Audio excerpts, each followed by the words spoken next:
வணக்கம், நான் Saranya. தக்ஷவிகா trends and fashion அகாடமிக்கு உங்களை வரவேற்கிறேன். Today basics of tailoring day 3.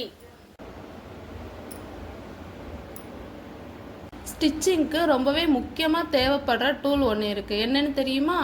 Measuring tape. இன்றைக்கி மெஷரிங் டேப்பை பற்றி தான் தெரிஞ்சுக்க போகிறோம்.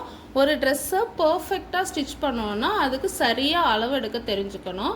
ஒரு டேப்பில் 2 சைடு இருக்கும். ஒரு சைடு இன்ச்சஸாகவும் அனதர் சைடு சென்டிமீட்டர்ஸாகவும் கொடுத்துருக்காங்க. ஸோ நம்ம ஸ்டிச்சிங்க்கு மேக்ஸிமம் இன்ச்சஸ் தான் யூஸ் பண்ணி நம்ம ஸ்டிச் பண்ணுவோம். ஷாப்பில் போயிட்டு நம்ம ரன்னிங் ஃபேப்ரிக் வாங்கும்போது தான் சென்டிமீட்டர்ஸ் யூஸ் பண்ணி கிளாத் கட் பண்ணி கொடுப்பாங்க.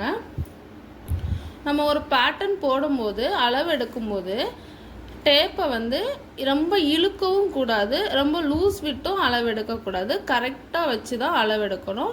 அப்போது தான் சரியான அளவில் ட்ரெஸ்ஸை ஸ்டிச் பண்ண முடியும்.